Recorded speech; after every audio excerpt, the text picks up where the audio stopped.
ஆண்டவராகிய இயேசு கிறிஸ்துவின் இனிதான நாமத்தினாலே உங்கள் யாவருக்கும் அன்பின் வாழ்த்துதலை தெரிவித்துக் கொள்கிறேன்.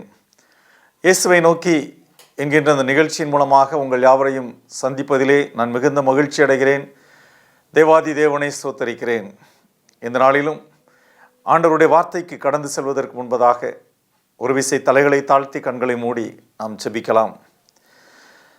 மகா கிருபையுள்ள சர்வ வல்லமையுள்ள தேவனே, நன்றியோடு உம்மை துதிக்கிறோம், உம்மை ஸ்தோத்தரிக்கிறோம். அப்பா,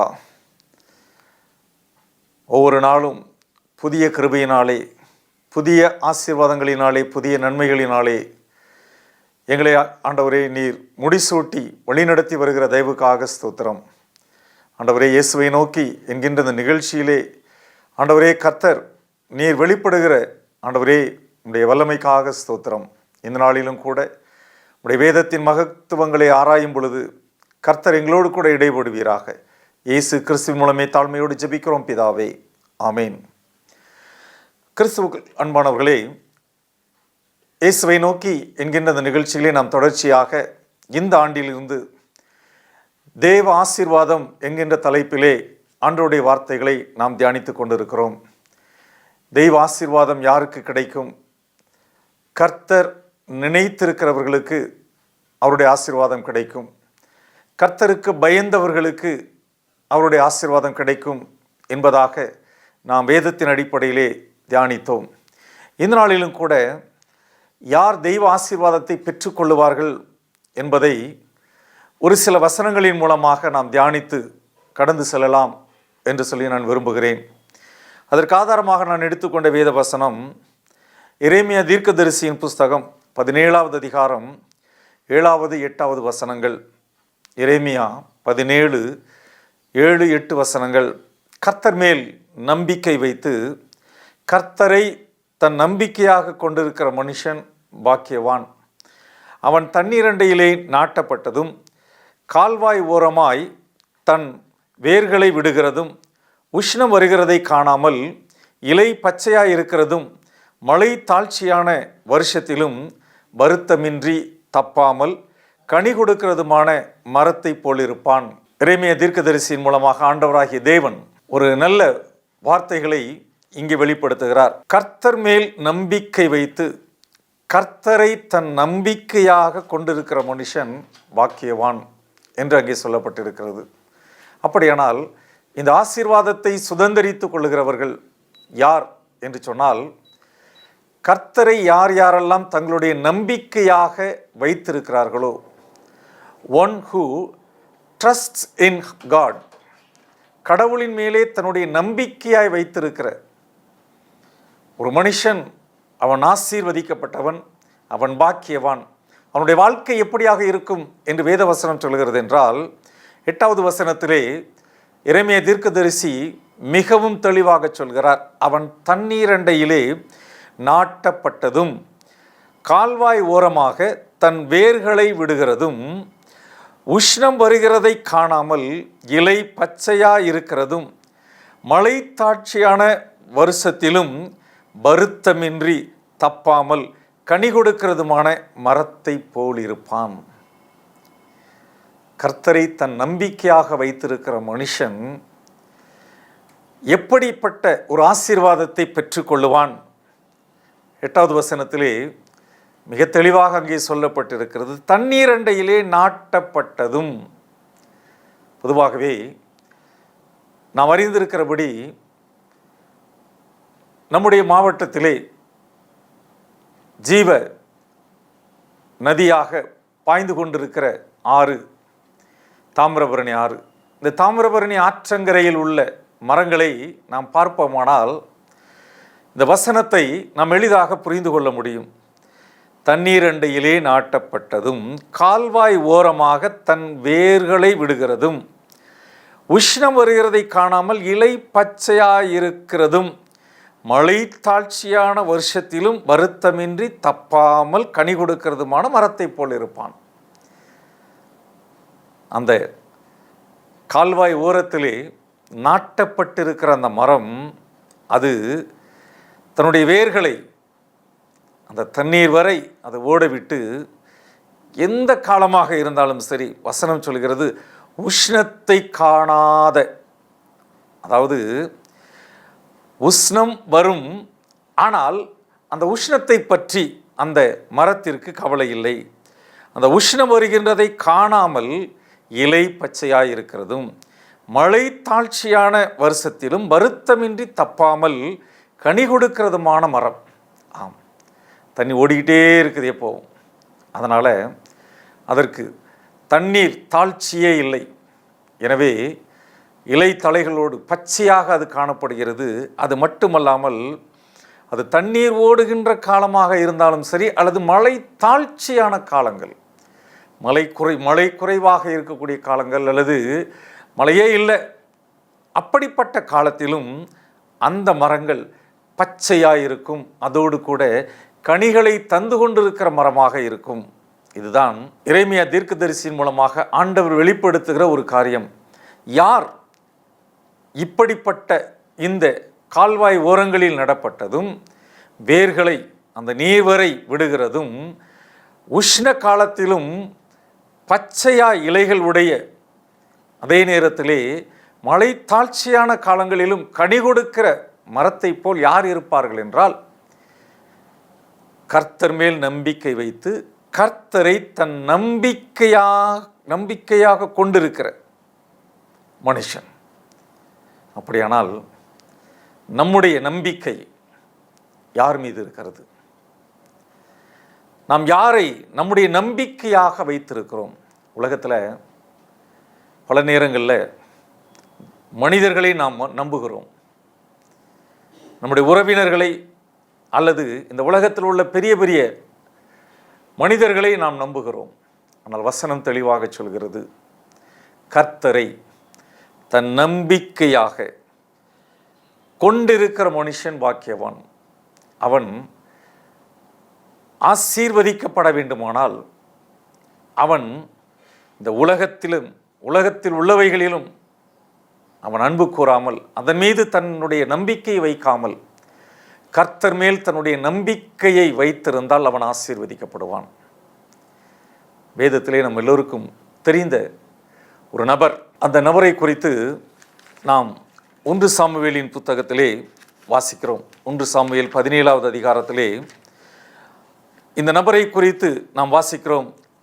அது யார் என்று சொன்னால், நாம் எல்லோரும் அறிந்திருக்கிறபடி தாவீது என்கின்ற ஒரு மனிதன். இந்த 17வது அதிகாரத்திலே தாவீது ஒரு சிறுவன். இன்னும் சொல்ல வேண்டுமானால், தன்னுடைய வீட்டிலே எல்லோராலும் புறக்கணிக்கப்பட்ட ஒரு மகன் என்று சொல்லலாம். ஏனென்றால் அவனுடைய அண்ணன்மார் அனைவரும் அரசாங்க உத்தியோகத்திலே, அரசு பணியிலே பணியாற்றி கொண்டிருக்கிறார்கள், இராணுவத்திலே பணியாற்றி கொண்டிருக்கிறார்கள். ஆனால் இந்த தாவீதோ வனாந்தரத்திலே ஆடுகளை மேய்த்து கொண்டிருக்கிறான். இப்படிப்பட்ட மனிதன் அவன் கர்த்தரிடத்திலே ஆசீர்வாதத்தை பெற்றுக்கொள்கிறான். கரவலாடுகளுக்கு பின்பாக கடந்து சென்று கொண்டிருந்த, வனாந்தரங்களிலே ஆடுகளை மேய்த்து கொண்டிருந்த அந்த தாவீது சவுலுக்கு அடுத்த ஸ்தானத்திலே, சவுலுக்கு அடுத்தபடியாக இஸ்ரவேலின் ராஜாவாக அபிஷேகம் பண்ணப்படுகிறான் என்று சொன்னால் அதற்கு காரணம், ரொம்ப முக்கியமான ஒரு காரணம், இந்த 1 சாமுவேல் 17வது அதிகாரத்தில் 45, 46வது வசனங்களை நாம் வாசிக்கும் பொழுது அங்கே என்ன சொல்லப்பட்டிருக்கிறது? அதற்கு தாவீது பெலிஸ்தனை நோக்கி, நீ பட்டயத்தோடும் ஈட்டியோடும் கேடகத்தோடும் என்னிடத்தில் வருகிறாய், நானோ நீ நிந்தித்த இஸ்ரவேலுடைய இராணுவங்களின் தேவனாகிய சேனைகளின் கர்த்தரின் நாமத்திலே உன்னிடத்திலே வருகிறேன். எல்லாருக்கும் நமக்கு நல்லா தெரியும் இந்த சம்பவம். நாம் ஞாயிறு பாடசாலையிலிருந்து கற்றுக்கொண்ட ஒரு சம்பவம். ஒவ்வொரு நாளும் பெலிஸ்தியனாகிய கோலியாத் இஸ்ரவேல் படைகளை சவால் விட்டு கொண்டிருக்கிறான். யாரினிடத்திலே மோதி ஜெயிக்க முடியும் சவால் விட்டு கொண்டிருக்கிறான். இஸ்ரவேல் படை வீரர்கள் ஓடிக்கொண்டிருக்கிறார்கள், பயந்து ஓடிக்கொண்டிருக்கிறார்கள். தன்னுடைய அண்ணன்களினுடைய சுக செய்தியை அறிந்து வருவதற்காக தாவீது தன்னுடைய தகப்பனாலே அனுப்பப்பட்டு அந்த போர்க்களத்திற்கு வருகிறார். வரும்பொழுது இந்த கோலியாத்தினுடைய வார்த்தைகளை கேட்ட பொழுது தாவீதுக்கு மிகுந்த கோபம் வருகிறது. அதனால தான் சொல்றாரு, நீ நிந்தித்த இஸ்ரவேலுடைய இராணுவங்களின் தேவனாகிய சேனைகளின் கர்த்தரின் நாமத்திலே உன்னிடத்திலே வருகிறேன். பாருங்க, மிகுந்த ஒரு கோபத்தோடு கூட, ஒரு வைராக்கியத்தோடு கூட, சேனைகளின் கர்த்தருடைய நாமத்தை தூசிப்பதற்கு இவன் யார்? என்ன அப்படின்னாச்சுன்னா, அதற்கு முந்தின வசனங்களை நாம் வாசித்து பார்ப்போமானால் அங்கே சொல்லப்பட்டிருக்கும். 1 சாமுவேல் 17வது அதிகாரத்தில் என்ன சொல்லப்பட்டிருக்குது? 36வது வசனத்திலே நாம் வாசிப்போமானால், அந்த சிங்கத்தையும் அந்த கரடியையும் உம்முடைய அடியானாகிய நான் கொன்றேன், விருத்த சேதனமில்லாத இந்த பெலிஸ்தனும் அவைகளில் ஒன்றைப் போல இருப்பான், அவன் ஜீவனுள்ள தேவனுடைய சேனைகளை நிந்தித்தானே.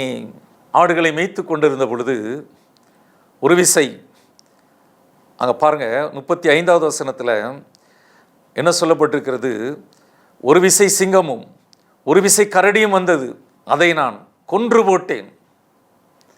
இந்த பெலிஸ்தன் விருத்த சேதனம் இல்லாதவன், இவன் அந்த மிருகங்களைப் போல ஒன்றுதான்.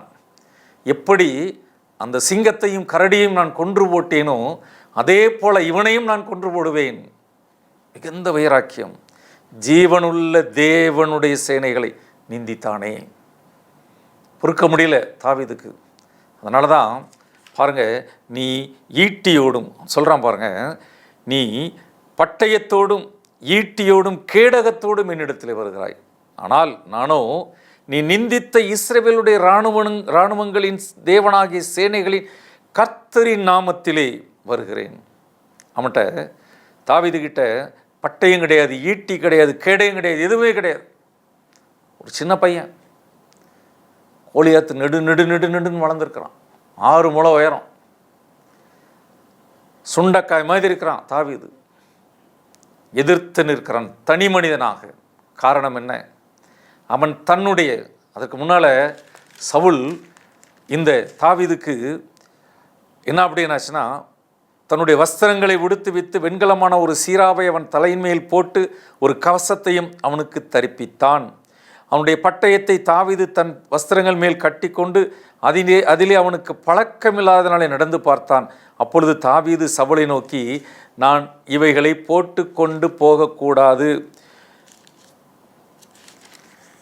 இந்த அப்பியாசம் எனக்கு இல்லை என்று சொல்லி அவைகளை களைந்து போட்டு, இராணுவ உடைகளை, இராணுவ தளவாடங்களை எல்லாத்தையும் போட்டுட்டு, இதெல்லாம் எனக்கு செட் ஆகாது,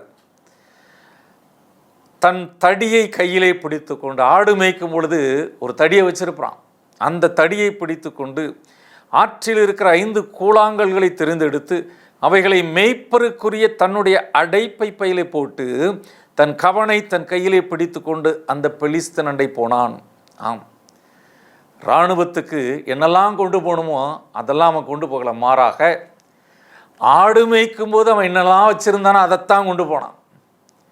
யுத்தத்திற்கு போகிறவர்கள் யுத்தத்திற்குரிய உடை அணிந்திருக்க வேண்டும், யுத்தத்திற்குரிய அந்த படை கலன்களை அணிந்திருக்க வேண்டும், அதை வைத்திருக்க வேண்டும், போர் தளவாடங்களை அவன் கொண்டு செல்ல வேண்டும். எதையும் கொண்டு போகல.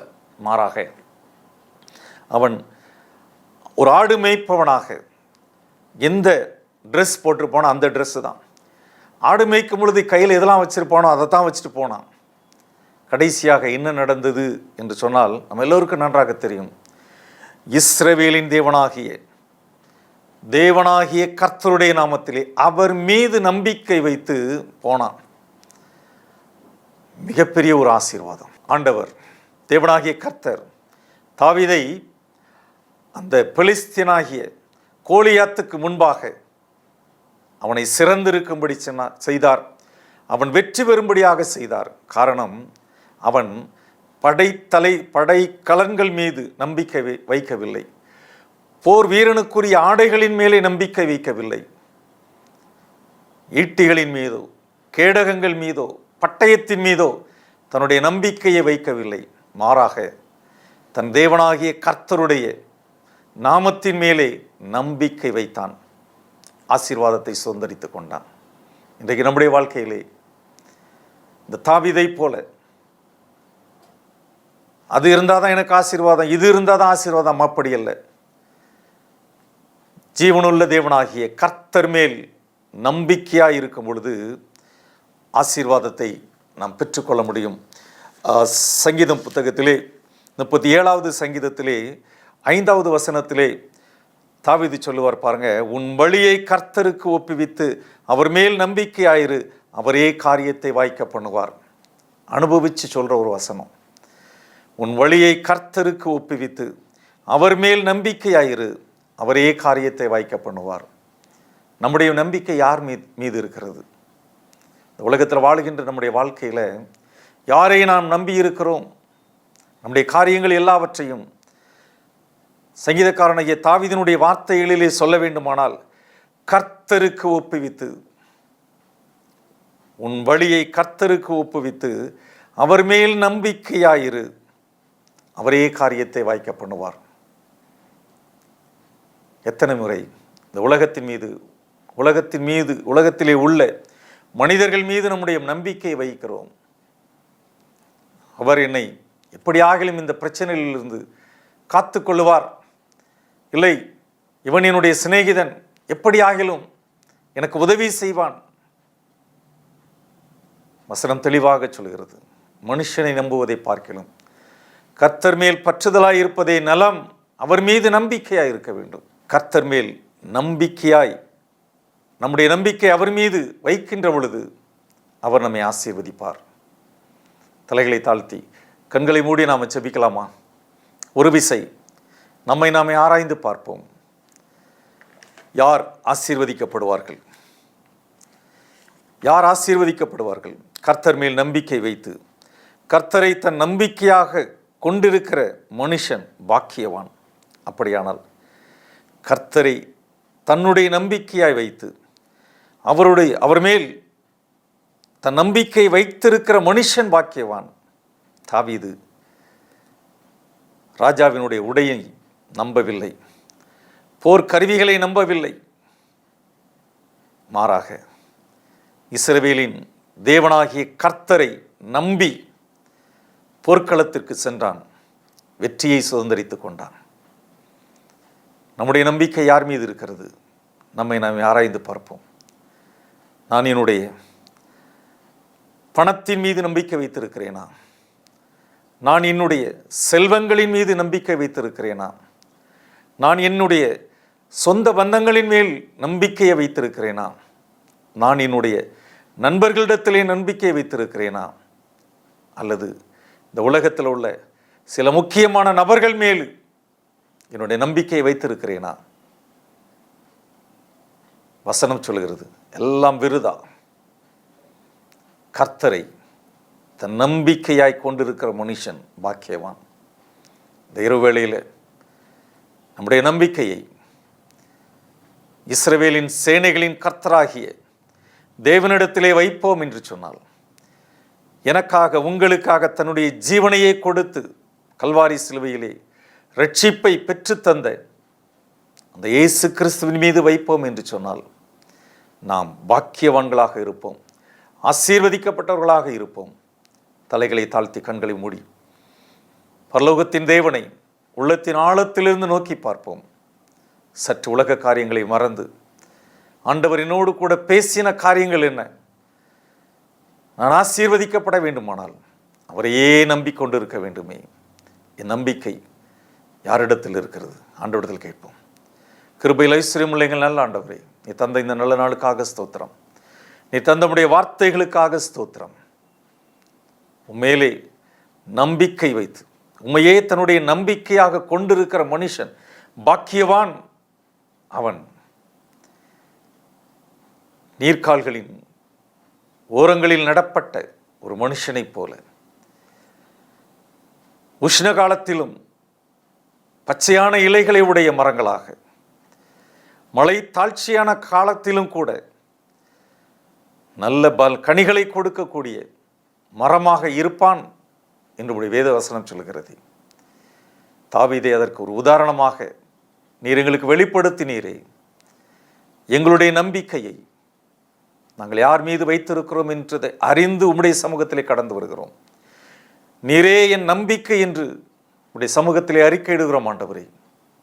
இந்த உலகம் ஆண்டவரே எங்களுக்கு தேவையான நன்மைகளை கொடுக்க முடியாது. இந்த உலகத்தில் உள்ளவர்களும் நாங்கள் விரும்புகின்ற ஆசீர்வாதங்களை பெற்றுக் கொடுக்க முடியாது. உம்மையே நம்பி உம்முடைய சமூகத்திலே கடந்து வருகிறோம். எங்களுடைய நம்பிக்கை உம்மீது வைத்து நீர் ஒருவரே எங்களை ஆசீர்வதிக்கிறவர் என்பதை உணர்ந்து அன்றைக்கு தாவீதுக்கு ஜெயத்தை கொடுத்த அதே தேவன் இன்றைக்கு ஜீவனோடு இருக்கிறீரே. ஜீவனுள்ள உம்மீது எங்களுடைய நம்பிக்கையை வைக்க கர்த்தர் எங்களுக்கு உதவி செய்வீராக. அதன் மூலமாக ஆசீர்வாதத்தை சுதந்திரித்துக் கொள்ள உடைய பிள்ளைகளுக்கு கிருபை செய்வீராக. துதிகன மகிமை எல்லாவற்றையும் உமக்கே செலுத்துகிறோம். மீட்பர் இரட்சகருமாகிய இயேசு கிறிஸ்துவின் மூலமே தாழ்மையோடு ஜெபிக்கிறோம் பிதாவே, ஆமேன். கர்த்தர் மேல் நம்முடைய நம்பிக்கை வைப்போம். கர்த்தர் நம்மை ஆசீர்வதிப்பார். God bless you.